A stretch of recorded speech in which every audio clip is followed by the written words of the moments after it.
Sejam muito bem-vindos ao Gregário Cycling, nessa sexta-feira, mais uma vez gravando em estúdio a nossa segunda experiência, mais uma vez para apresentar uma edição da Revista Roulé. A revista vai ser publicada na próxima segunda-feira. Hoje você está assistindo esse programa, estreia numa sexta, como sempre, e logo menos você vai ter acesso a mais uma edição especial, edição de número 121. A primeira foi muito mais fácil. A gente estava falando sobre o Tour de France, e ali um tema que a gente fala muito bem. Dessa vez eles vão falar uma edição especial sobre o ciclismo feminino, sobre a bicicleta vista pelo ponto de vista da mulher em geral, uma revista que fala pouco de racing, bastante da mulher, e a gente trouxe aqui não apenas o Álvaro Pacheco, meu parceiro de podcast, mas a Marcela Toldi, nossa convidada especial aqui, já que, né, Mati, não só você tem um envolvimento político representando na Cycling Alliance, que é uma associação que trabalha em prol do ciclismo feminino, mas também o que eu acho mais curioso, uma diversidade esportiva. Já competiu estrada, já competiu na Europa como ciclista de estrada, compete também no mountain bike, vai representar o Brasil no Mundial. Quando esse programa for ao ar, você já vai estar lá na Escócia. Bem-vinda, obrigado, um grande prazer ter você aqui com a gente. E leu em primeira mão a Roulé junto com a gente, isso é legal. Li e achei demais. Que honra estar aqui, obrigada pelo convite e achei especial, um presente, né? A gente ter uma edição para falar só de tudo que está acontecendo no ciclismo feminino, muito legal. Lembrando que o Tour de Femme acabou de terminar, né? E a gente está ali ainda sedento ou curtindo esse momento, né, Álvaro? Porque é o grande evento do ciclismo, já se tornou na segunda edição, e isso é contagiante. Não, e a gente está vendo, porque tem uma coisa política que é absolutamente justa e razoável de inclusão, de oportunidades e tudo mais, mas eu acho que a gente está vendo nos últimos 2 ou 3 anos, no ciclismo especificamente, o feminino crescer de uma forma impressionante e encantadora. Então, a Roulé fazer, na sequência do Tour de France Femme, uma edição que é só falando sobre o ponto de vista das mulheres e as dores das mulheres, da gente parar para pensar, e a gente vai conversar de vários desses tópicos. Agora, para você, Marcela, porque você tem uma história admirável, vamos só relembrar dos seus achievements em provas amadoras, e depois você resolveu levar isso mais a sério. Então, só dá um zapping para a gente da tua história levando o ciclismo a sério. Eu acho que, assim, talvez no profissional, e mesmo decidir só pedalar veio bem tarde na minha vida. Então, assim, com 28 anos, eu decidi que eu queria só pedalar, e daí eu comecei a fazer provas amadoras e curti, sempre fiz esporte, mas gosto de treinar muito e gosto de competir. Então, tive alguns anos muito legais. 2017 ganhei várias provas amadoras legais, e daí em 2018 já me vi numa equipe Pro Tour na Europa, assim. Então foi muito rápido também, assim, para processar o que estava acontecendo. Acho que levou algum tempo pós a experiência inteira, né? E 2018 então eu corri na Science, que era uma equipe da Cannondale de estrada, e no final do ano já fui correr Brasil Ride com a Vivi Faveri, né, da MTB-PES, a convite da Cannondale, porque a gente era da mesma equipe e tal, e ali eu decidi migrar para o mountain bike, porque as minhas raízes lá atrás eram mountain bike, daí desde então, 19, 20... Até hoje eu tô no mountain bike e tô mais na maratona porque eu acho que tem um paralelo assim, mais parecido com o ciclismo de estrada. Me favorece mais esse tipo de percurso. Também gosto muito de XCO, gosto da intensidade, mas a minha paixão mesmo é a maratona. É o que eu vou correr lá na Escócia. Com uma visitinha pelo Gravel, né? Porque quem lembra, a Marcela teve com a gente a primeira vez para falar do Dirty Kansas, né? Sentou no sofá quando ainda era Dirty Kansas, hoje é Bound. Dirty Kansas, muito legal também. Experimentei bastante. Na verdade, agora eu só escolhi porque eu tô com 39 anos, então eu obviamente não vou continuar competindo por muitos anos mais. Então, eu acho que até para fazer essa imersão no ciclismo feminino e viver tudo, assim, conseguir enxergar tudo que está acontecendo, mesmo na elite, no amador, em tudo, eu tive que escolher uma modalidade e, por exemplo, fazer parte de um mundial, estar dentro de uma delegação, tudo isso precisa, enfim, escolher para depois até compartilhar e trazer, né, para o Brasil, para a América Latina, o máximo de experiência e conteúdo possível. Mas sabe o que essa revista me inspira? De que, olhando não ter o ciclismo feminino, como a gente está vendo ele acontecer, ele tem uma cara, um jeito. Inclusive, a gente estava falando no último programa do Radio com a Tota, o senso de humor, tem uma coisa feminina que é genial. E aí o que a revista traz aqui pra gente pensar assim, será que tem uma prática de esporte de um jeito feminino que não é simplesmente a versão masculina adaptada? Então será que a gente não está... E pela oportunidade, porque o ciclismo masculino, ele tem raízes longas, ele é de estrada, como você sabe, é muito preconceituoso, machista, resistente à mudança. E o feminino é uma página em branco, divertida sendo escrita. Então, você acha que tem uma oportunidade do jeito que isso está se desenhando, muito mais solto, muito mais divertido, muito mais sustentável, acho que no amplo dessa palavra?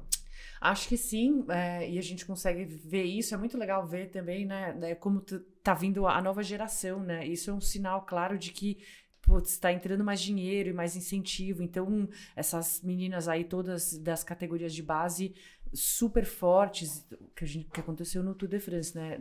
Agora virou. A Demi, que era o projeto da Holanda, da SD Works, né? Venceu o Tour de France, finalmente elas encaixaram a equipe inteira, assim. Então tem uma porrada de atleta muito forte, mas também com essa beleza e leveza e suavidade da equipe do pelotão feminino. Então eu acho que sim, e é engraçado como tem uma combinação dos dois universos, né, masculino e feminino. A mulherada viu que teve esse espaço e que deram abertura pra gente. A gente teve que ir se colocando, entendendo as regras do jogo para conseguir reivindicar os direitos, né? Então, tem também um lado intelectual muito desenvolvido, porque é isso, é bater nas regras e entendendo o espaço e conquistando aquilo. Então, não é só a leveza, acho que superficial, tem conteúdo e densidade. Não é só nesse ternura, pelotão. né? Que eu acho que fica mais divertido e interessante, assim, você vê ciência, conhecimento, profundidade em todo esse... Eu vejo no mountain bike muito, no ciclismo de estrada, a mulherada se comunicando bem, sabe? E trazendo uma riqueza, assim, de informação muito legal. A revista como um todo, eu achei legal que o editorial já foi assinado pela mulher. Para quem acompanha a gente no Clube Strava, né, Álvaro, que tem visto as postagens da Roulé, a Rachel, que foi quem escreveu o editorial dessa edição, e ela fala, no lugar do Edward, né, especialmente para esse... E ela já entrega ali um pouco do que é a visão da mulher, e não é de uma coisa nova, uma coisa exótica, é de um lugar que se tomou, né? Porque é a segunda edição especial que a Roulé faz sobre o ciclismo feminino, e eles reuniram, a primeira foi com a Orla de editora, e a Orla até participa dessa também, que é a da GCN, que é o máximo. Teve 6 mulheres que ele formaram para fazer a curadoria. E 6 baita mulheres, a Lizzie Dynan também tá ali, eu acho que ela tem uma representatividade, e ela permeia a revista, né? Porque ela é citada na matéria sobre a ciclista da Etiópia, depois ela é citada na matéria que o próprio Ed escreve, falando sobre o lado do pai, né? Que é um ponto do feminismo, né? Um ponto quando você fala da dificuldade da mulher engravidar, como a Liz engravidou 2 vezes, né? Quase consecutivas, com a Paris-Roubaix no meio. A decisão do marido se aposentar, né? E eles têm uma babá 3 vezes por semana. Sim. Então, assim, a família se moldou para aquele contexto, para que ela continuasse competindo. E uma história rica, né? A gente sempre lembrou que a história dela indo para uma prova, o bebê vomitou nela e ela falou, cara, que bom que eu vou viajar, vou ficar 5 dias de férias, porque focado só no ciclismo, e acho que toda família vive isso, e a verdade nessa história. Mas a maturidade do ciclismo feminino, né, Marcela? A revista fala todos os aspectos, né, do aspecto da tecnologia, das bicicletas, fala do ciclo menstrual, de como se joga esse jogo, a gente vai falar disso, mas eu queria saber de você como que você encontra uma matéria, um conjunto, né, um compêndio como esse, e há poucos anos atrás, 2017, quando você começou a se dedicar mais, era muito utópico esse momento, não era? Assim, da mulher ter um protagonismo, uma maturidade, eu acho, nem protagonismo, como mercado, como um espaço no ciclismo.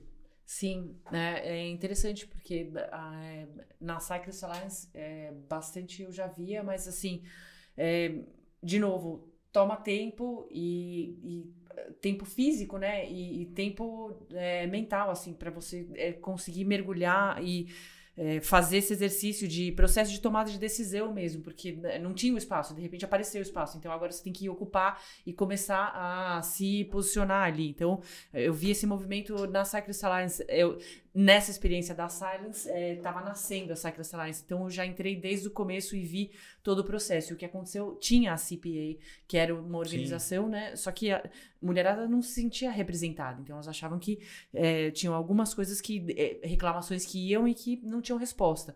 Então elas decidiram criar essa outra, né, organização para fazer a voz valer. E daí eram as atletas mais importantes do pelotão. É gente que realmente está correndo há 10 anos e viu o ciclismo se desenvolver e está cansada de ver aquele negócio reincidir, né, os erros reincidirem. Então,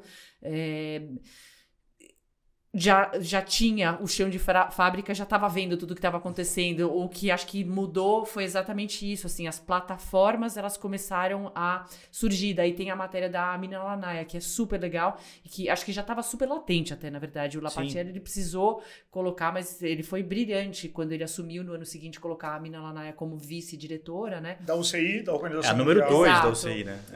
Ela é o número 2 da UCI e cada vez ganha mais espaço. Ela era do departamento jurídico, né? E ela entrou... Trabalhou com antidoping, né? É uma matéria legal, que mostra até a origem dela marroquina. Exato, essa é uma coisa legal da Roulé. A Roulé consegue sair do hard news, assim, e dar uma floreada. E que, em algum momento, você pode achar, assim, que isso... Você perde um tempo. Mas você ganha uma cultura ampla ali, né? E eles contam da relação dela com os pais, de quanto que os pais não quiseram que ela fosse com o marido, com o namorado para a Suíça, queriam que ela ficasse na França, e ela apostou, e ela falou assim, foi uma das poucas vezes que eu discordei do meu pai, eu acho que eu estava muito certo, porque eu casei, tive 2 filhos, e a família deu certo, né? Assim, tipo, para ela, né? Assim, ela contando na reportagem.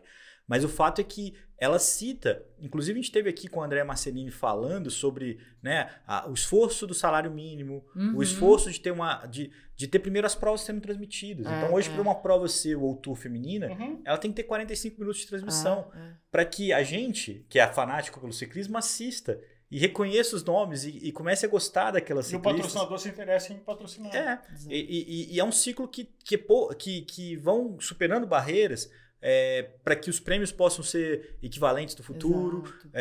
A ASO deu um boost muito grande com o Tour de Femme e com a Paris-Roubaix feminina, e ela cita isso na matéria, de como que isso foi negociado. Entrou como moeda de troca, como moeda de negociação, né, com eles.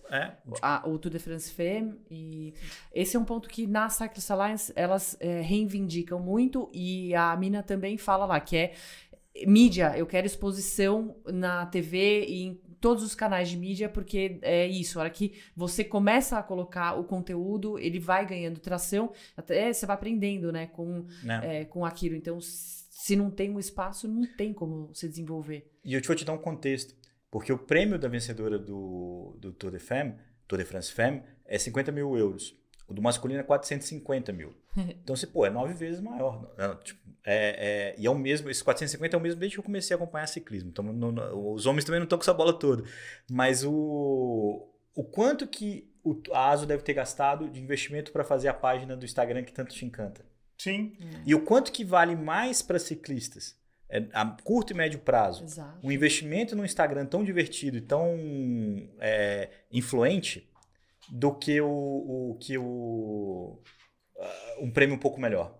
Então, eu acho que é isso, a gente estava comentando, e você que está nos ouvindo e assistindo, dá uma olhada no Instagram do Tour de FM, se você não viu.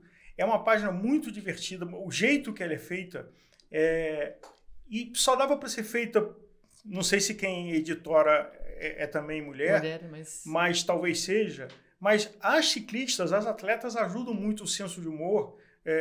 Me vem até um vínculo de uma coisa que está acontecendo agora, que é o fenômeno cultural de Barbie, né? Onde o Ken é coadjuvante e é onde as mulheres perderam todos os pudores de tudo que é divertido é engraçado para a mulher. E é um fenômeno mundial de mídia, de marca, de produto. Então, nesse mesmo contexto que está acontecendo o fenômeno Barbie, a Rouleur fazer uma revista onde ela entrega, e eu acho que a gente está indo por um caminho muito legal de ver que são coisas que têm vida própria. Uma não é dependente da outra. Não é marido e mulher como foram os nossos avós. Mas tem um universo feminino que se constrói de um jeito feminino e que é universal para ser entretenimento e disputa boa para qualquer pessoa. Exato. Então, isso acho que a Rouleur traz. A Copec, que tem uma entrevista com ela que é divertida e falando algumas coisas que no Tour de Femme, assim, vestiu a camisa 6 dias e depois estava ali se sacrificando no Tourmalet e fazendo o jogo mental com a Van Vleuten. Tá na revista. O timing foi precioso, né? Porque essa revista ficou pronta antes, né? Ela vai ser publicada agora, mas a matéria foi feita antes. E ela foi brilhante, né? Destacou, e quem sabe daqui a 2 semanas ainda vai em Glasgow na prova de estrada. Né? Que as holandesas... Vai ser difícil essa equipe holandesa, eu acho que tanto a masculina quanto a feminina, porque tem tanta estrela ali dentro que para essas pessoas trabalharem juntas vai ser bom para a gente assistir, para eles. E eu não tenho certeza se ela compete pista. Pista afetou muito o desempenho dela no começo do ano, que ela teve que escolher competir etapas, né, para competir na Olimpíada.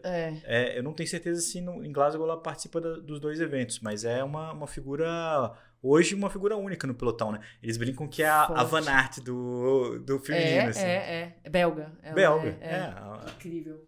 Agora, um ponto que você comentou, que é o artigo Family Matters, a família é importante, do Ed Pickering, que é o editor-chefe da Rouleur, que me fez pensar isso, de que um atleta profissional masculino que resolve pela paternidade, o custo não é tão alto. Claro, ver o filho nascer, tá aí o Van Aert, que estava combinado que ia abandonar o Tour assim que fosse, e saiu antes da criança nascer, o que foi bacana, mas não precisava.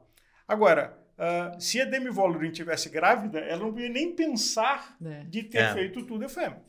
E, ao dar essa pausa, e você, como atleta dedicada, sabe melhor do que ninguém, o sacrifício de você perder o condicionamento e você recuperar esse condicionamento 1 ano depois. Então, a revista fala sobre essa dimensão de que a família é importante, claro que é o fundamental de tudo, mas uma mulher que se dedica ao esporte profissional ou de uma forma séria, como você se dedica, o desafio de ter ou não ter filhos e o preço que isso custa. Assim, eu estou aqui no pico, está tudo encaixado. Escolha da vida, Eu vou fazer uma pausa de 1 ano.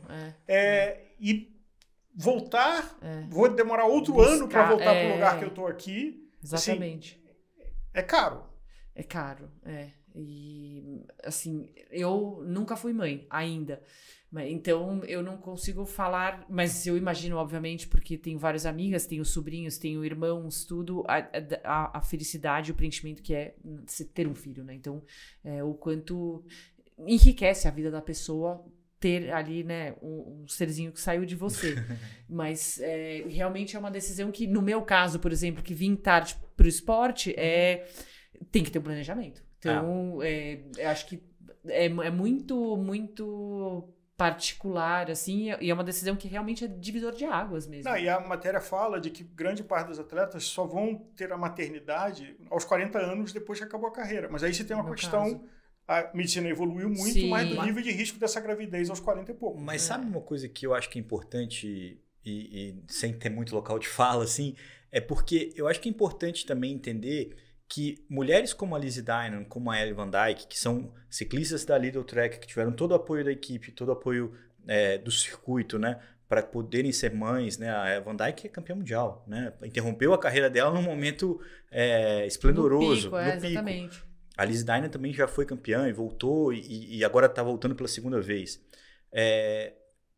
Não necessariamente são as escolhas que todas as mulheres gostariam de fazer também. Né? Na hora que você tem um filho, e eu não estou falando do que a sociedade vai enxergar daquela mulher. Né? Eu estou falando de como que ela vai enxergar. de ter um filho e tá treinando normal. Uhum. E daqui com filho com, sei lá, com 8 meses, com 9 meses, começar a viajar para ir para as provas e começar a ficar fora de casa muito tempo. E o compromisso de treinar, né, de se dedicar para aquela modalidade, nem todas vão conseguir se adaptar a isso. Né, limitação de sono, de uma série de coisas que talvez seja melhor você dividir as coisas em 2 fases. Mas é legal a maturidade do cenário, do mercado, que não é mercado necessariamente, mas é o mundo do ciclismo, de entender que não é o fim do mundo também. Não, mas sabe, eu estou me recordando aqui, não é só no ciclismo. Porque quantas vezes a gente já não ouviu empresas que não quer contratar uma mulher que ainda não teve filho pela história de que ela pode engravidar e vai ficar sem aquela mulher disponível por um ano. O que é uma coisa terrível, mas é uma realidade, acho que de muitas empresas em processos seletivos, de não querer contratar mulheres jovens, porque falar recém-casada, porque daqui a pouco ela engravida e eu vou ficar aqui na lei trabalhista brasileira com o custo e sem ter a mão de obra. E mais de uma mulher faz um replanejamento depois disso para poder passar mais tempo com a criança. Aquela workaholic, aquela pessoa extremamente dedicada quando ela não tinha filhos, se transforma depois. Sim. Ela muda um pouco, inevitavelmente, ou pode mudar um pouco a forma como ela encara o mundo, ou o negócio, ou o mercado como um todo. E acho que eu sou pai e avô. E uma coisa que é garantida de que a criança, depois que ela nasce, ela é o centro do mundo. Claro, tem até uma analogia que eu vi uma vez de que sim, tem um casal sem filhos. E aí está num naufrágio, tem uma boia. Então, hipoteticamente, nós somos casados, estamos num naufrágio, tem uma boia. Eu vou dar boia para você. Agora, nós temos um filho. Para quem vai a boia? Para o filho, lógico. Então, assim, isso muda o eixo da visão individual e da visão do casal a partir do momento que tem uma criança. A criança está com uma infecção grave e aí você, mãe, vai sair, vai deixar a criança e vai para a prova. Então, tem essa dimensão da vida familiar que impacta o pai e impacta a mãe, mas eu acho que o vínculo com a mãe ainda é muito forte. Muito maior, E eu acho que isso é uma coisa que a revista traz, e dessa decisão do ciclista profissional falando, eu vou me aposentar para que você possa ser mãe e te colocar nesse papel, é uma coisa recente, mas muito bacana que está acontecendo. É muito. E o Ed fala, no texto que ele fala sobre a família importa, né? Family Matters, ele fala também que quando o ciclista... A gente tem histórias aqui. O Valverde tem 5 filhos. O Lance teve vários. O Jans Voigt teve 6 ou 7. Mas esses caras tinham bons salários.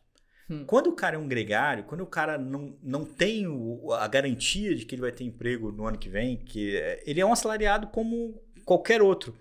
E ele faz um planejamento familiar também baseado nisso. Ele espera mais tempo para ter a segurança de que ele vai conseguir ter um filho e vai conseguir arcar com parte daquela responsabilidade, dividida ou não com a esposa. Então, é um ponto também. O ciclista profissional é quase uma operada da construção civil, né? No que acabar o prédio, ele perdeu o emprego, vai ter que tomar outra obra. Exato.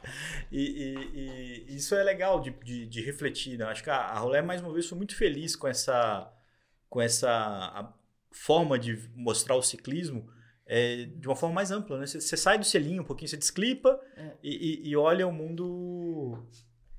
Mate, um outro artigo, o Stronger Together, de que um padrão de beleza estético de mulheres e como pode existir mulheres que têm vergonha do seu corpo e por isso não vão para a academia, por isso não dão aquele passo em buscar a atividade física mais recorrente. Engraçado, eu achei super legal e eu me identifiquei muito com essa matéria porque apesar de treino de força é uma coisa que eu comecei a fazer há, 2 anos no máximo. Então, para mim, a academia assim, era um negócio que estranho, eu não tinha técnica para executar os movimentos, e daí você fica meio com vergonha, assim, de, ir lá e agachar. Agachamento é um exercício super técnico, tá? Você agachar direito. Então, é legal que ela traz isso e eu começo a ver muito mais referências femininas na academia de menina agachando com, 100 quilos, 120, 150 quilos, sabe? 2 vezes o peso que seja, fazendo terra. Até porque, às vezes, até como usar a máquina, né? Tem muitos memes na internet de pessoa que chega na máquina e não sabe como usa E é sempre com mulher, não sempre, mas majoritariamente eles colocam memes com mulheres, né? E é legal que ela desmistifica e ela fala como ela aborda as pessoas e põe videozinhos de momentos, situações onde ela vai e quebra o gelo. E daí ela, sabe, se coloca num ambiente onde ela quebra esse negócio do julgamento e cria uma empatia com as outras pessoas e trouxe uma legião, assim, de mulherada que também foi nessa mesma linha e começou a se apropriar da academia e de um negócio que é super importante para a mulher, assim, treinos de força, o que ajuda na longevidade, a regular eixo hormonal. Então, assim, ela coloca de um jeito super divertido um tema que é muito importante no fundo, assim. E eu acho que isso dá para trazer para o nosso contexto também, né, Mati? Porque muitas mulheres tinham dificuldade de entrar no ciclismo, entravam com o marido, né? E hoje é bem mais, pelo menos aqui em São Paulo, com a Lulu, né? Você tem portas muito mais abertas, né, para mulheres de todas as formas. E até de faixas etárias. Exato. Não é, eu acho, assim, se a gente entrar nesse assunto, não é nem só o quesito segurança. Também tem a história do marido que não quer que a mulher vá fazer esporte com um monte de homem.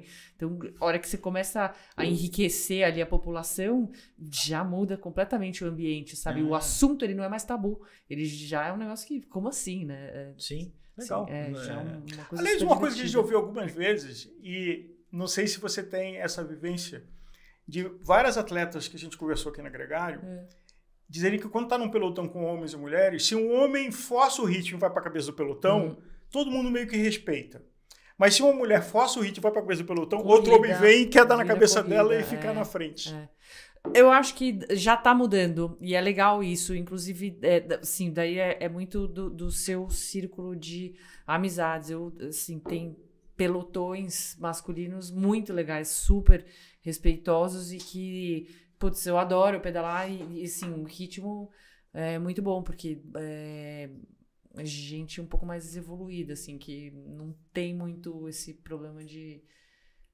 sei lá, de ego, que acho que vem um carrego cultural aí, né, também, que não dá nem pra julgar, acho que é muito do que, enfim, dos últimos 50, 100 Porque anos. dentro disso tem uma outra questão, que é mulheres que usam a bicicleta no seu dia a dia, ou que vão e voltam pedalando do treino, ou seja, estão sozinhas no meio da cidade, Sim. E assédio. E de alguém que passa e fala uma piadinha, ou eventualmente até tenta um toque, assim. Essa é uma coisa que a gente ouve aqui no Brasil, e é triste, né, que aconteça. Muito. Porque com homem não acontece, assim. Eu cansei de pedalar e nunca fui assediado, nunca ninguém tentou.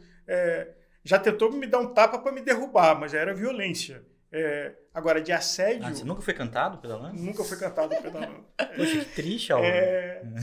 Mas que é uma coisa, assim, chocante, que uma mulher tem que ter medo e tem um nome que é falado algumas vezes aqui, que é o Patrick Lefebvre, né, que aconteceu uma situação dessa da mulher voltando e falando, não, a mulher não tem que beber. Com a culpa é sempre da mulher, né? Assim, quando temos noção de assédio ou de violência, a culpa é da mulher. Ela é culpada de estar usando uma roupa bacana e não de um homem que não tem um senso de comportamento mínimo. Mas eu acho, assim, vou olhar o lado positivo disso, né? Que todo tipo de desconforto gera uma evolução. Então, o que eu vejo muito acontecendo, e no meu caso, foi natural. Hoje, se eu for assediada, eu não vejo mais, porque não é uma coisa que tá em sintonia com o que eu tô vivendo no meu ambiente ali. Então, até tem, mas assim, ignoro. Obviamente, a pessoa... O assédio tem muito mais a ver com o estado mental daquela pessoa, né? Então, eu não tenho nada a ver com isso. Não vou comprar... É uma doença daquela pessoa. Esse problema, exatamente. É uma perturbação daquela pessoa. Exato. E acho que muita mulher já entendeu isso. Então, é muito do não comprar briga e entender que pouco importa, entendeu? Que a outra pessoa, que eu não tenho controle, tá fazendo ou deixa de fazer. E é seguir o seu caminho. E acho que já acontece hoje de ter uma outra parte da sociedade muito maior, evoluída, que nesse tipo de situação se posiciona. Homens, outros, né, que defendem mulheres que são assediadas. Então, já não é tão mais comum você ver, tipo... Não é impune. Exato, não é impune o assédio. Ô Mati, trouxe uma das matérias que a revista traz é sobre o treinamento em período menstrual, em periodizar e tudo mais. Pra gente isso é bem... A gente tem noção do que é, mas é bem difícil de entender. Isso deve fazer bem parte do seu dia a dia, assim. Pra caramba. Quando você lê uma matéria como essa, o que você traz ali de uma leitura... Eu acho super legal o assunto e acho o artigo, ele é curto, mas ele é direto ao ponto. Eu acho que ele aborda todos os pontos essenciais sobre essa história de periodização de ciclo hormonal, né? Ciclo menstrual, porque é engraçado que há 10 anos atrás era uma coisa que a gente veio de mulheres amenorreicas que não menstruavam, então Sim, que era exatamente. comum, alta performance, a mulher não menstrua. Isso era um assunto que era tratado assim, e hoje em dia a gente sabe que por causa de várias profissionais da saúde, né, que se envolveram e abordaram esse assunto direito, a gente tem muito mais estudos, a gente sabe que o saudável é menstrual, o ciclo menstrual ele é super importante para a mulher. Por causa de eixo hormonal. Então, eu sinto muito e, assim, tem fases, né, de períodos de alta taxa de hormônio e baixa taxa de hormônio. Para a mulher, periodizar isso é maravilhoso. Para mim, assim, sei lá, se eu tô de TPM, eu tenho que descansar. É uma semana que não dá para performar. E é sempre... No começo eu ficava me questionando, eu falava, meu Deus, eu preciso ir no médico porque alguma coisa está muito estranha. E a hora que na baixa hormonal, que baixa hormônios femininos, né, que você tá com relativamente hormônios masculinos mais altos, é gritante a diferença, assim. Então, se conseguir periodizar isso e colocar treinos e provas ao redor disso, então, muito legal. Tem um momento desse ciclo que isso é benéfico até. Super, super, e assim, é você saber usar o ciclo, porque todo mundo tem que, numa semana, num mês ou ao longo de 3 semanas, fazer esse ciclo de colocar mais carga e recuperar, né? Então, se você consegue casar com o ciclo menstrual, é maravilhoso, que é o que muita mulher já tá fazendo e já tá vendo ganho de performance absurdo. E isso, as pessoas que vão ler a matéria, que escutam a gente, elas conseguem orientação para fazer isso. Já existem treinadores, médicos... Super. Hoje, aqui no Brasil, a gente tem profissionais excelentes que sabem trabalhar com isso. Então, qualquer ginecologista especializada no esporte, já tem nutricionista boa, médicas, homens também, treinadores e treinadoras que entendem muito. Então, para educar a atleta, nossa, o mercado já está bem desenvolvido. Legal. Tem um lado negro disso, daquelas histórias na época da Alemanha Oriental, onde se engravidava a atleta planejando de fazer um aborto, para que ela, com 3, 4 meses de gravidez interrompida, com hormônio, e aí era uma coisa que não era detectada quando antidoping, que é um negócio criminoso. Aliás, essa história as histórias que tem de assédio e de violência com atletas femininas é uma história triste e longa, né? Do treinador americano, ou dessa política de usar uma gravidez fadada a ser interrompida para dar um ganho de performance não natural. Mas eu acho que a mensagem é até um pouco antes disso, da mulher que não consegue dialogar sobre isso e que tem, né, a TPM, tem os seus ciclos, e buscar orientação para usar isso em benefício, né? Porque eu acho que isso é uma coisa... Super. É saudável. Menstruar é muito saudável e muito importante. E se não tá menstruando, é sinal de que tá errado. Exato, né? De excesso, né? Excesso de treino, falta de ingesta de energia, né? E daí desregula hormônio de estresse. Enfim, tem toda uma cadeia de reações que acontecem dentro do corpo que estão refletindo esse desequilíbrio. Tem uma matéria que fala sobre a Movistar correndo o Paris-Roubaix Femme. E outra coisa que vem caindo é de que mulher não é resistente, né? E o ciclismo masculino resistiu de fazer o Roubaix Femme, nessa prova muito dura. O pavê não é para mulher, só pode ser para... Como é que você vê isso? Como é que essa matéria te chama essa questão? Porque a gente vê, por outro lado, em circunstâncias de ultra-endurance, mulheres fazendo tempos até melhores do que os homens. A campeã da Race Across America, ano passado, geral, foi uma mulher. Uma alemã, né? Legal essa matéria, e o que eu acho mais legal é, de novo, traz aquela leveza e aquela alegria do pelotão feminino, porque a Emma Nosgard, que é uma das atletas da Movistar, uma das mais importantes do ano passado na Paris-Roubaix, é novinha, e é uma menina que é super talentosa, uma atleta explosiva, legal, divertida, interessante de olhar, sabe? Então, algumas das atletas da Movistar, tem 3 que eu conheci na época da Silence, 2 eram companheiras de equipes. Então, elas também estão na matéria e dão cor para isso, e são meninas que, assim, tem uma leveza, mas tem uma brutalidade, mas tem paralelamente também uma leveza muito bonita, de legal e de acompanhar, sabe? Que eu acho que tem muito também no pelotão masculino, essa coisa do Pogacar, né? Que é um menino, gente fina, legal, e que, assim, super alta performance, mas é leve. A imagem que sintetiza isso que ela falou, da leveza com a dor, com tudo, é a Lizzie Deignan comemorando com a mão sangrando. Com a mão, exatamente. Ali pra mim é tudo, assim, ela venceu, ela foi a mais forte, ninguém foi capaz de parar ela ali, mas ela tá toda estropiada, assim. Então, mas sabe o que a imagem que me vem é isso? Uma coisa que é exclusivamente feminina e será sempre, que é o parto.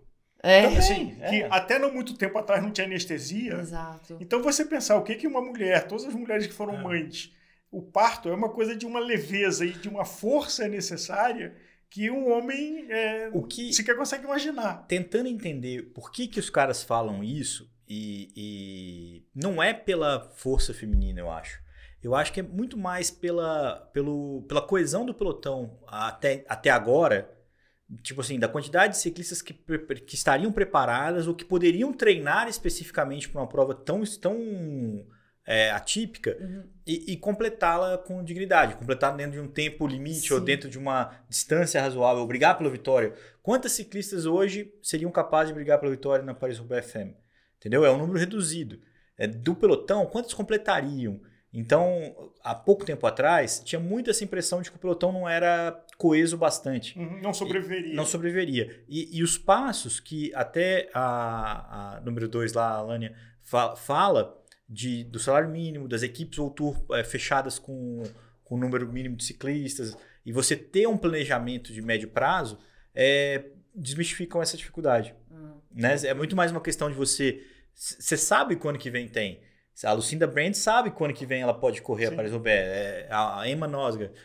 Enfim, todas essas ciclistas vão se preparando para isso e de uma forma profissional. Até porque há muito pouco tempo atrás elas pagavam para correr. Exato. A equipe só dava a bicicleta e o resto é por sua conta. Acho que o que você viveu talvez tenha sido parecido com isso. Sim. E que se você não tivesse um subsídio pessoal, você não estaria lá. Exato. Eu imagino que se a sua equipe, no ano que você correu, 2017, não é isso? 18. Fosse escalado para correr Roubaix, entre o equipamento que você tinha e a preparação para a prova, não ia ter uma galera preocupada de como adaptar a sua bicicleta, de como ajudar que esse sacrifício fosse menor. Sim. E hoje eu tenho certeza que a Movistar tem isso, faz reconhecimento do percurso, adapta o guidão, adapta a roda, pneu. Então, como se faz no masculino também, porque não é menos sacrificante, né? E fora que a gente ganha a canadense da F-Education, a Ellison, é genial. A vitória e a dancinha dela do Roubaix é uma coisa que só... E tinha representante de 20 equipes naquela fuga. Que era um sinal do quanto que estava disputado. Sim. Você tem uma fuga que tem que ter representante do pelotão inteiro, é um sinal de evolução. Tem um jogo bom acontecendo. E promissor, eu acho que isso é também legal. E aí, indo para um outro artigo, o Invisible Cycling Woman. Tem esse artigo, assim, enfim, eu sou suspeito para falar do rolê, mas tem uma coisa que eu nunca tinha parado para pensar, também não, que é o piano. E de que Adorei. A mão média de um homem consegue, aberta, pegar até 10 teclas do piano, a tecla branca. Um homem e uma mulher consegue até 7 ou 8 teclas. Então, a capacidade de execução de peças musicais de uma mulher é limitada porque o desenho dos pianos e a largura das teclas impõem uma barreira. Sim, eu achei uma sacada. Também. E da gente pensar o quanto tudo foi desenhado a partir do biotipo masculino, e tem aqui aquele famoso desenho do Da Vinci, né, e comparando o tamanho médio de envergadura, de tamanho de relação tronco-quadril, Como é que você sente isso? E aí tem um artigo depois que fala sobre equipamentos de bicicleta e até de que a Demi Vollering e o Renko correm com uma bicicleta idêntica. Como é que você sente ter mais produtos que foram desenhados para a mulher e não produtos de homem adaptados para a mulher? Eu achei genial essa matéria, a forma como ela introduz o assunto, né? Até eu comecei a ler e falei, mas, meu Deus, o que tá acontecendo? Falando de piano. Rolê. A hora que ela trouxe, né, o tema e foi entrando no detalhe, que realmente é super pertinente e relevante, né? Que é a história do freio. Quanta mulher, amiga minha, atleta amadora ou profissional, tem dificuldade de frenagem porque não alcança o manete de freio mesmo. Então não consegue ficar ali no drop porque realmente... O alcance dos dedos não chega. É difícil, exatamente. Mountain bike é mais fácil porque você consegue regular a altura ali do freio, mas na speed... O disco ajudou também um pouquinho no freio, né? Ajudou, mas ainda é algo, ainda um principalmente... Ele tem uma regulagem pequenininha no freio de estrada, mas é muito pequeno que você consegue. A pastilha nova é alta. Não, eu não consigo pegar no drop. Minha mão é muito pequena, muito menor que a sua. Então, é super interessante que ela traz esse tema e até fala que talvez a SRAM, né, já está desenvolvendo um produto aí que eles estão testando. Eu achei super legal e, enfim, foi super específico num ponto que realmente é fator limitante. E depois a Specialized traz um outro assunto falando do mergulho deles, né, nesse universo, em todas as tentativas, tudo, e como, assim, no refinamento que eles fizeram, acho que também tiveram que tomar essa decisão, porque no final... também o negócio ele precisa parar de pé, né? Mas o que eles viram é que assim, o que é fator limitante são os pontos de contato. Então, selim realmente, eu pessoalmente tenho muita dificuldade de achar selim que funcione. Eu tô o tempo inteiro fazendo fit, mudando selim. Até hoje é fase, e também tem a ver com o ciclo menstrual, com o nível de inflamação, engraçado isso. Não, mas a anatomia é completamente diferente, né? Ela na origem ela é igual, mas isso aí na evolução é completamente diferente. Não faz sentido o mesmo selim para uma anatomia masculina e feminina. Mas tem homem que usa, mesmo o Mimic, né? Que é essa tecnologia da Specialized que é mais macia no meio, né? É diferente, o Power tem o masculino e o feminino. Mas, basicamente, a Specialized fez o quadro feminino, a gente estava até discutindo isso, né? A Amira, a versão da Tarmac feminina, e a Rubi, que é a versão feminina da Rubé, e descontinuaram porque o mercado não andou, porque tinha muito mais mulher comprando as versões, entre aspas, masculinas, né? E assim, pensando, né? Eles não falam aí qual foi o motivo principal, só falam que não teve demanda. Mas o que eu acho que é um ponto importante é essa história da liquidez do produto mesmo e do encaixe, porque eu acho que assim, com um bom fitter, você encaixa, eu encaixo de novo num quadro de 51 a 54, 55, então é mesa, é ajuste né, da distância do selim e tal, pé de vela, não é o quadro. Então, até porque já tem um desafio inicial que são os tamanhos, né? Os tamanhos de quadros femininos são 46, 48, exato. 50, e o masculino são 52, 54, 56. Exato. Então já começa aí um desafio da mulher, começa a pedalar. A graduação e eu tive diferente. 2 filhas tentando comprar bicicleta, e quão difícil foi achar um quadro do tamanho delas. Que é o que eles falam, né? O que eles fizeram foi isso, aumentar o sortimento dos tamanhos menores, e eles resolveram o problema deles de quadros femininos, né? E daí investiram muito em selim, ponto de contato, que é muito relevante para a mulher. Para mim, é isso, assim, eu acho que o que mais influencia no pedal ali é o encaixe do quadril. Tem que estar muito bem encaixado para você conseguir aplicar força, né? Então, se aquilo ali tá certo, o resto é bem mais fácil de ajustar. Então, sim. Agora, interessante. Vamos voltar umas páginas e falar de uma coisa da revista, mas também de uma coisa que você está envolvida e tem um contato direto, que é política. Política na UCI. E aqui falando da Mina Lânia, que é a segunda pessoa do UCI, não vamos falar segunda pessoa, mas que ela tem, junto com o presidente, uma cogestão, e Jaqueline Mourão.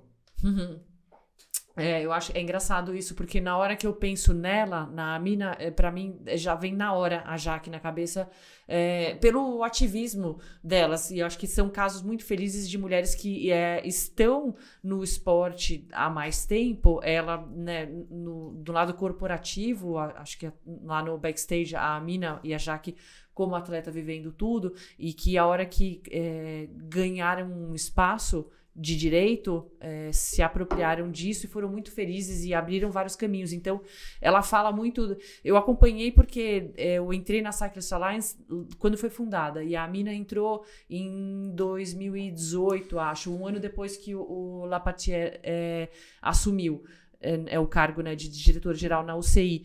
E então eu lembro de entrevistas dela e do mandato, e no começo foi difícil, um monte de gente julgou e falou que, enfim, não ia vingar, não ia ter espaço. E hoje, no artigo, eu vejo várias frases que ela fala e várias bandeiras que ela levanta ali, que são as bandeiras que a Cyclist Alliance levanta também, que são super importantes. A história de ter exposição, de melhorar a base, de dar mais oportunidade para regiões que são desfavorecidas economicamente e politicamente, né, que tem várias restrições. Então, eu achei lindo, assim, eles contam a história dela, né, o background mesmo, a família, de onde ela vem, as origens, tudo, e mostram que ao longo da trajetória dela, muita coisa já mudou e continua mudando, né? Ela contando que os ciclistas que subiam ao pódio cumprimentavam os oficiais, né, as pessoas no pódio, né, o diretor, não sei o que, pulavam ela, achando que ela era podium girl, Exato.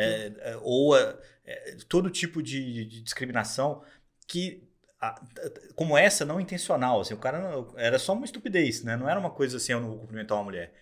Porque não reconheciam realmente ela como a altura do cargo. Porque as autoridades são só os masculinos. Exato. Aliás, essa é outra coisa que mudou a história de Podium Girl e Podium Boy, né? Teve aquele... O Sagan fez aquela besteira no começo da carreira dele de dar um beliscão. Mas que acho que é outra coisa importante também, de tirar a mulher nesse lugar de boneca e de enfeite. Né? Não pode deixar ela vulnerável. E não deixou saudade nenhuma, vai. Desculpa. Exato, eu sou um cara que eu sou meio enfático com isso. São assim. os assuntos delicados que tem que ser falados, assim, né? Você não assiste ciclismo pra ver Podium Girl, cara? Não fez falta nenhuma. Nenhuma, imagina. Passa completamente batido, né? Só, voltando, você trouxe... Vou só terminar o que eu tava falando da Amina, e acho que, de novo, eu lembro da Jaque porque... são aquelas pessoas que estão ali riquíssimas de informação e de conteúdo, prontas para aproveitar a plataforma, né? Então a Jaque, ela entrou, foi um caso super feliz. Aqui no Brasil mudou a legislação com a Lei Pelé, foi criada a comissão de atletas, e hoje os atletas de todas as confederações têm direito de participação política lá e de voto nas decisões de cada confederação, né? Então a gente tem a nossa, e a Jaque entrou primeiro como presidente, agora ela é vice, mas ela foi crucial nesses últimos anos e nesse ciclo olímpico para mudar um monte de regras e trazer um monte de informação a público que estão permitindo que o esporte volte a se desenvolver de novo, né? Então, é bonito ver e traçar esse paralelo de novo em situações muito parecidas, né? Porque ela ganhou o espaço e ela foi e ocupou. A Mina muito feliz na UCI, e a Jaque na comissão de atletas. Está sendo maravilhosa, assim, publicou todos os critérios para ranqueamento de atleta e seleção para jogos, enfim, pan-americanos, mundiais, olímpicos. Então, tudo isso já está começando a refletir. Você olha o mountain bike, eu falei para vocês, né, no Correio Brasileiro de XCO, há 2 semanas atrás, e eu tô vendo as categorias de base começando a engordar de novo. É muito bonito ver isso. A gente também vai trabalhar para fazer isso na estrada, né? Mas é um caminho, enfim, longo que começou. Acho que esse é o ponto. E precisou dessa mulher incrível que é a Jaque. Eu sou muito suspeita porque eu realmente acompanho um pouco e sei que publicamente e né, no backstage ela realmente faz muita coisa. A gente pode até falar em nome do Nico, que também é fã dela, e a gente também sempre uma aula, e essa perseverança, Mati, é muito importante, né? A pessoa fala assim, cara, o certo é isso, o caminho é esse. Ser muito fiel aos valores dela, exatamente. E a autoridade, porque quem vai tentar engambelar, quem vai tentar discutir, com quem apresenta argumentos como esse, né? Exato. Você acha que isso é legal? E tem um eixo muito legal das duas. A mina é advogada, né? Então ela foi do antidoping e trabalhou no departamento jurídico. A Jaque é uma pessoa que você vai conversar com ela, a primeira coisa é vamos ler o regulamento e vamos pegar todas as regras do jogo para daí a gente começar a se embasar direito. Eu acho que é uma coisa admirável dela, porque ela faz isso sem uma remuneração, é um trabalho voluntário. Exato. E é um trabalho de fé. Mas algumas vezes eu já ouvi histórias de que o peso que ela tem, que às vezes ela mesma se assusta com isso, né? De ter a Jaqueline Mourão, de que alguns dirigentes ou algumas outras pessoas talvez tentassem alguma coisa e a presença dela blinda isso, dá uma seriedade, dá um compromisso, que é um ato de generosidade dela de ceder, porque ela podia estar quieta lá na vida dela, lá no Canadá. Maravilhosa. E já fez tudo, né? É uma recordista em participação de ciclos olímpicos. Vamos torcer que ela tenha o próximo que ela está trabalhando. Mas de dar o tempo dela estando lá para ajudar a gente que está aqui. Perfeito. Exatamente. Não tem nem o que falar. Eu acho que é muito isso. E talvez essa personalidade da mãe, do maior, assim, feminina mesmo, né? Só o lado feminino que homens e mulheres têm, mas que nelas é muito pronunciado. Agora, e aqui a revista, a gente vai deixar você baixar e comprar, porque tem vários outros artigos, né? Não, tem. De pessoas, mulheres históricas, olhares de mulheres fotógrafas. Lindos. O pódio da Jeanine Longo com o Roche no Tour de France, quando o Tour de Femme corria junto com o Tour de France, só essa foto. Legal. 87. 87. O que você vê, Marcela, para onde está indo? Você acha que cada vez a modalidade da prática feminina vai ter um jeito próprio, uma cara própria? E eu acho que a Rouleur, na última edição, lançou uma coisa que eu gosto muito, de que chamar o Tour de Femme, mas o outro Tour de Tour des Hommes. Então tem o Tour dos homens e o Tour das mulheres. Não tem o Tour e o Tour das mulheres. Perfeito. E eu acho que tem duas plataformas que têm personalidades diferentes, que têm jeitos diferentes. Você acha que isso tem chance de acontecer, dessa emancipação, vamos chamar assim, da modalidade da prática feminina, de ela não ser uma divisão da prática masculina? Com certeza, acho que já aconteceu e dentro das suas proporções. Assim, o movimento ele já aconteceu, né? Eu acho que precisa de mais anos, assim, se consolidando nisso, mas acho que a gente já tem corpo crítico para isso. Então a bola ela já começou a rodar e vai continuar, né? E mesmo esse trabalho granular de passar para as próximas gerações, acho que já está acontecendo. Então eu acho que isso está garantido. O que talvez aconteça agora é que cada vez mais vai sair esse peso cultural que a gente tinha da segregação, né? E vai ser mais comum, que nem acho que está acontecendo muito nas relações interpessoais, fora do esporte também. Então cada vez acho que vai ser mais leve, mais comum se falar e apresentar, né, os dois universos no esporte. Aliás, teve uma conversa que aconteceu no Instagram da Gregário, né, no Messenger, de que uma frustração da gente não ter conseguido fazer o programa, de uma pessoa mais humilde, de uma faixa socioeconômica com mais restrições, de que falou que o sonho dela era pedalar e o marido não deixava. Aí ela separou do marido e foi pedalar. Muito bom.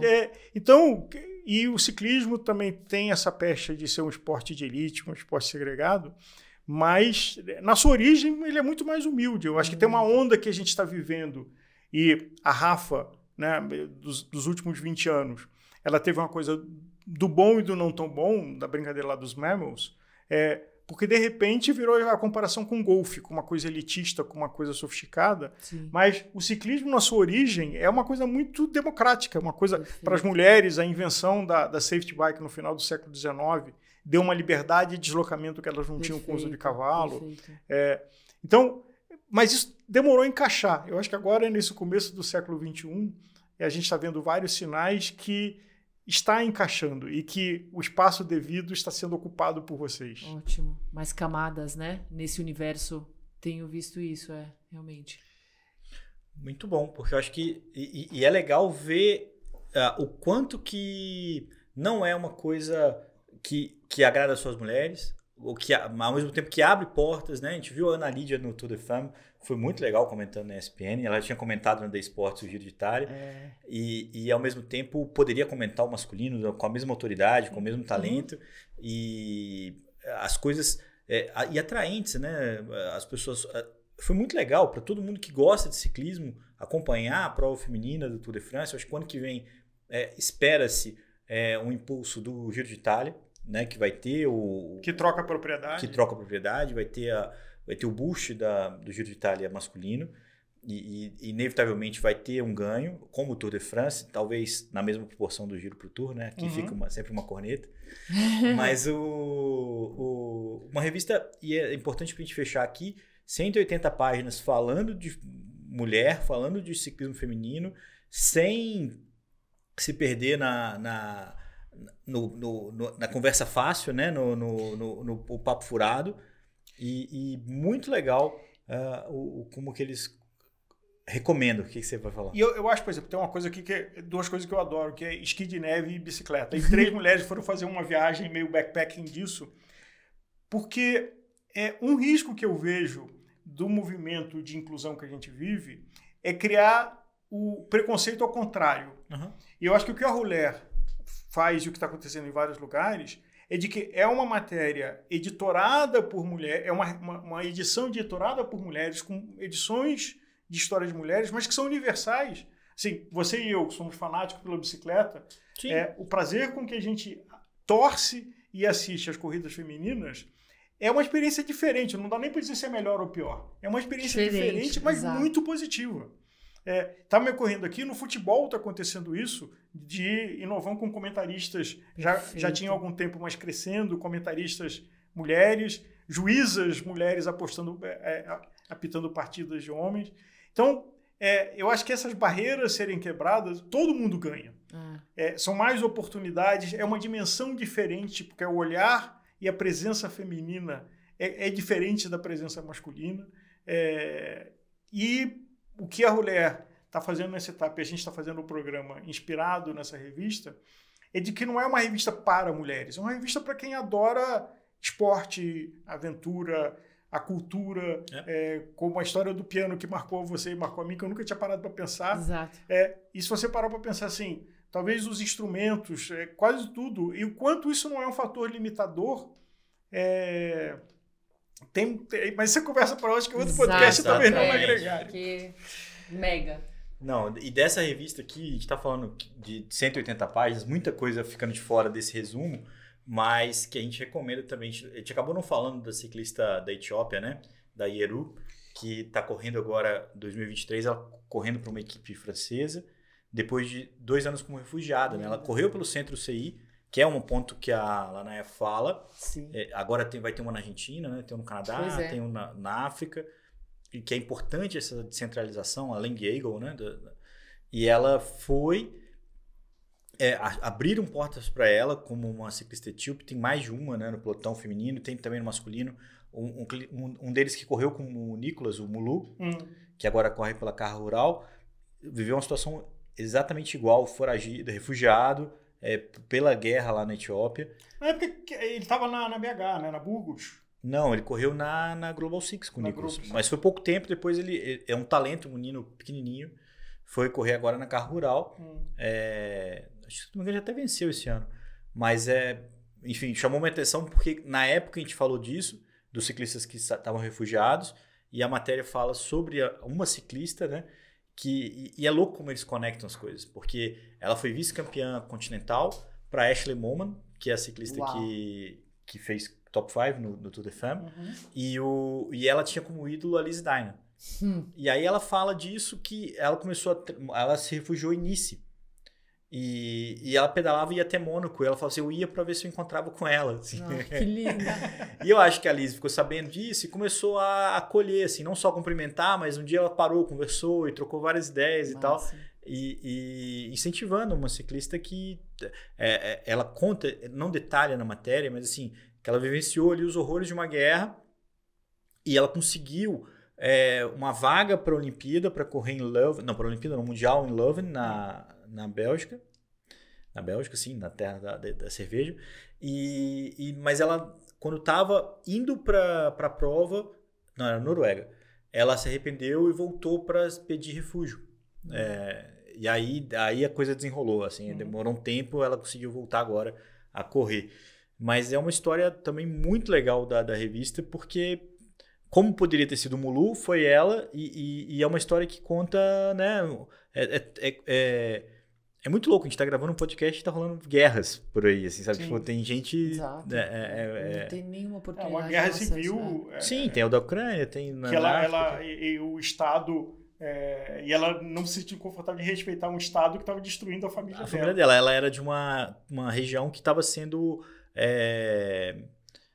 contrária ao governo, uma coisa assim, e eles eram rivais, assim. Então, ela não era benquista como representante daquela região, assim. Ela não podia falar o idioma dela, local e tal. Então, E acho que o que a gente está fazendo aqui, o que a Roller nos inspira, me vem aquela história de slow food, né? Você pode comer um sanduíche, um postzinho de 15 segundos ou um videozinho rápido, que ele é divertido e tem o seu papel.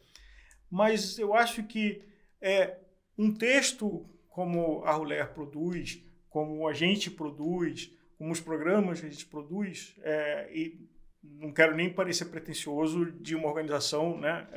Mas eu acho que tem talento em todos os lugares, e que isso a gente precisa valorizar. Porque nos leva a pensar, nos leva... na hora que a gente olhou 180 páginas, isso aqui não é para ser consumido como uma revista semanal, Sim. É para você olhar um artigo, ler, ficar curioso e despertar essas coisas, ou o que a gente está postando lá no Clube Strava da Gregário, é para a gente fazer pensar, é para a gente, do que a gente ama e pratica, e que dimensões outras tem da gente refletir, fazer. Eu acho que essa é a provocação. Não é só alta performance, o que você vai fazer, o que você vai treinar, qual é o equipamento que vai te dar, porque já teve o livro do polêmico que a gente já fez no programa, It's Not About the Bike, né? Não é sobre a bicicleta do Lance Armstrong, mas essa é outra polêmica. Dito isso, a gente pode fechar o programa, né? Tati, caramba, chamo Tati. Mati, uma ótima viagem para você. A gente espera que nesse podcast você já esteja em Glasgow e domingo faça a sua melhor prova possível. Quantos quilômetros? 96. 96, é pouquinho, né? Pouquinho. 3.200 de altimetria. Que legal, cara. Quase um turismo. Vai ser legal. Muito obrigado pela sua presença aqui com a gente. Ela era muito pertinente para a gente poder falar de tantos temas femininos assim. Obrigada. A revista fala sobre os aliados masculinos. Eu acho que a gente está nesse hall. A gente não tem um local de fala para tudo do ciclismo feminino, mas a gente tem a admiração e a vontade de que seja cada vez mais bacana. E isso inclui a torcida por você. Obrigada demais. Vou contar lá. Muito obrigado a todo mundo que chegou até aqui, que acompanhou esse podcast com a gente. Lembrando que tem uma versão no YouTube e também no seu player de podcast favorito. Toda sexta-feira a gente se encontra com um tema novo falando sobre o mundo do ciclismo. E claro, toda segunda-feira também tem o Gregário Radio. A gente espera que o Nicolas volte conosco muito em breve, depois da participação dele no Mundial, tem a volta de Portugal. Dilemas de ter um Gregário Pro, né, Aura? Tem valores e tem, mas a gente está torcendo por ele e também ele traz visões que a gente não teria se não fosse ele lá de dentro do pelotão. Orgulho e saudade. Um grande abraço para todo mundo, até a próxima. A gente se encontra na próxima sexta.